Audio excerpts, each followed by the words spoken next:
you've said it all about these two vital relationships that are in such good health. And it's a real pleasure to be here today. You may have seen I've had an emergency press conference. We're launching some emergency legislation. I've been in the House of Commons, but I was determined not to miss this event. Because I remember when we launched the Conservative Friends of India in the Horticultural Hall in London, and what was a small, gentle flower has clearly blossomed into a great bloom with this extraordinary lunch, with so many parliamentarians here, so many people from the British Indian community here, and so much support for our party. And I want to single out and say how grateful I am to the Conservative parliamentarians from the Indian background who do so much for our party and so much for our country. Donna Popat and Sandy Verma in the House of Lords, and Alok Sharma, who you just heard from, but also Priti Patel, Shailesh Vara, Paul Upton, and the many candidates that we have standing at the next election, and the many people from the British Indian community who serve on local councils, who want to fight local council seats at the next election. I've always believed that our party was lacking in the talent that your community can bring to our country. I'm so pleased that is now changing, and we should hear it for all of those members of Parliament, all of those candidates, all of those councillors. You do a great job for our country.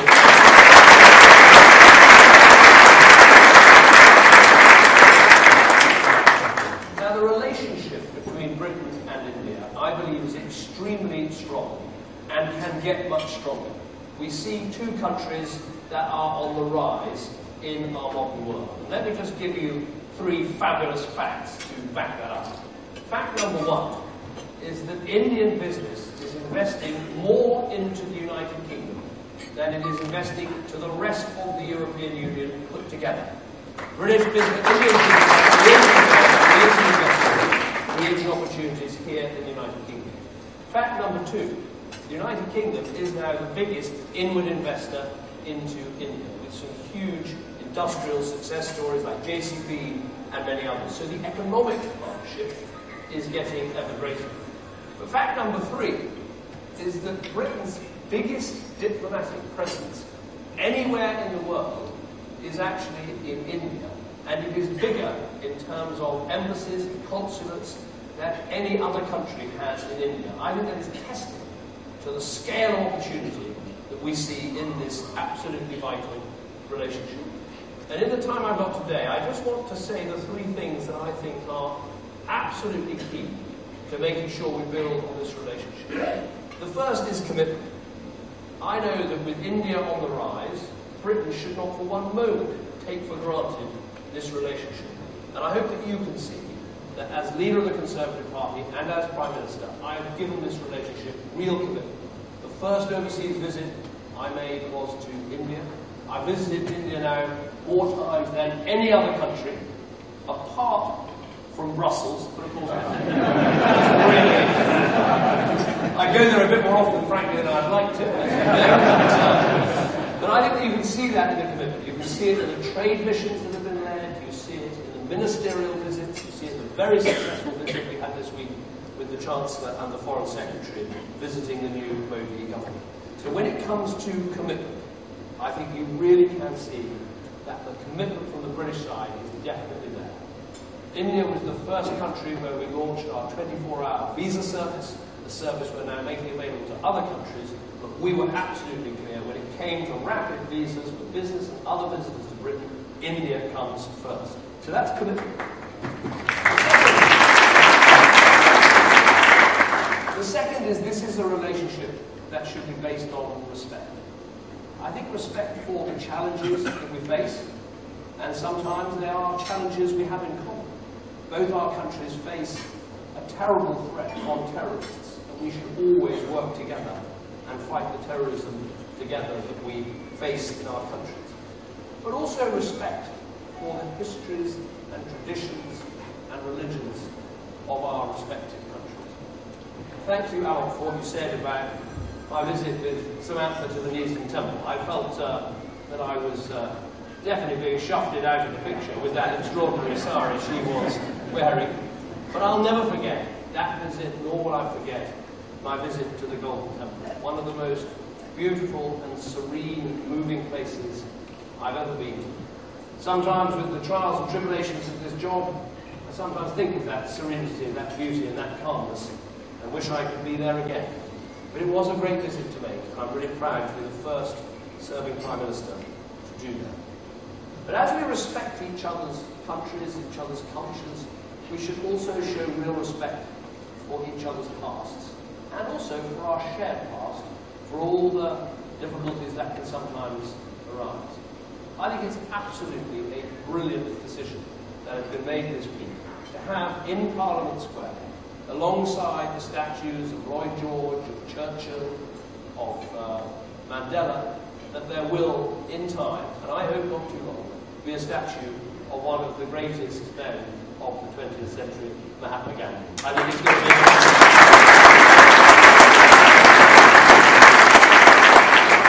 and this year of all years, there's an opportunity to pay some joint respects to our past. We're going to be commemorating the 100th anniversary of the outbreak of the First World War. A war in which millions died, in which our continent was thrown into turmoil, in which whole towns and cities were devastated and destroyed. But a conflict which it is all too often forgotten that no fewer than 1.2 million Indians came to serve on the continent of Europe and elsewhere to fight for freedom. And we should honour their memory and their service alongside everyone else on the Allied side who gave their lives. And I'm going to make sure all the do exactly that.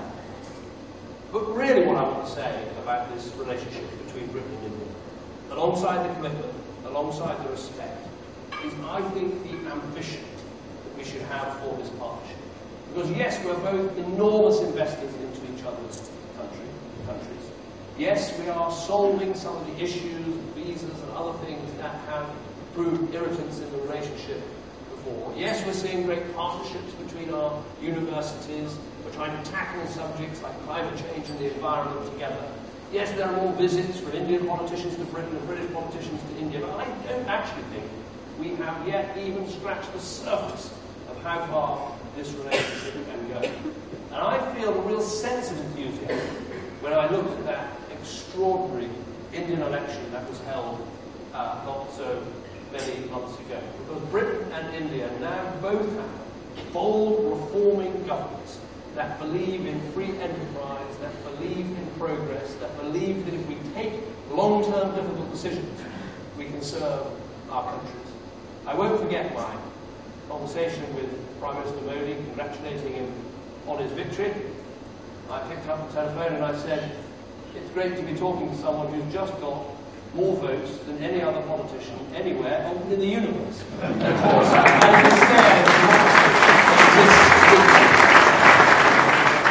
I think there's a huge amount that we can do in partnership. Partnership in business, partnership in industry and trade, but also in tackling the great challenges that our world faces, whether it's the threats of terrorism and climate change, the modern threats facing our nations. And I really look forward to building this relationship and this partnership. But there's one last thing I want to say to you all assembled here in this great room, over 400 people in this great organisation that's been established. And that is this. All of us in this country are going to face an enormous electoral battle in less than 320 days' time. Now, I believe I lead a government that has done some great things in this country in terms of getting our economy back on track, getting people back to work, cutting people's taxes, helping business employ people. Our long-term economic plan is working. And I think people can now see the facts and the figures. But there's something even more important than the facts and the figures and the policies. Because elections are won in here, in the heart, rather than just in here, in the head. And actually what is at stake at the next election are not just the policies and the plans that we want to continue with, but the values that lie behind those policies and those plans. And that is where I believe that British Indians have so much to contribute to this fight that we have in front of us.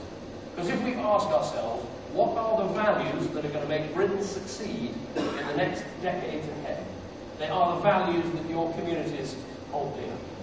We need another explosion of belief in enterprise, trade, and making the most of what you can as individuals. Deep values that you hold.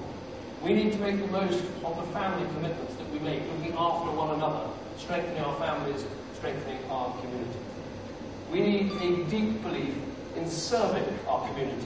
As Gandhi put it, the best way to find yourself is to lose yourself in the service of others. So when we face this great battle at this next general election, yes, there will be the policies and the plans we need to put in place. But even more than that, will be the values we hold dear. That if you work hard, you should be able to get on and build a great future for yourself and your family. That if you have the aspiration to start your first business, to get your first job, to own your own home, those are aspirations we want you to be able to fulfill. That if you believe in service above self, that there are things you should put into your community to help to build a stronger community, to help to build that big society, to help to build that better country, those are the values that we need. So as you contemplate Conservative Friends of India, yes, let's make the most of the relationship between Britain and India. Yes, let us make sure that the Conservative Party is even more open than it has been to the brilliance and the talent of British Indians in our country. But let us resolve together that in the great fight we have ahead for the next general election, that we make sure the values that win in that election are the values of aspiration, the values of enterprise, the values of the family, the values that we hold as Conservatives that can serve our country in the decades ahead. Thank you very much indeed.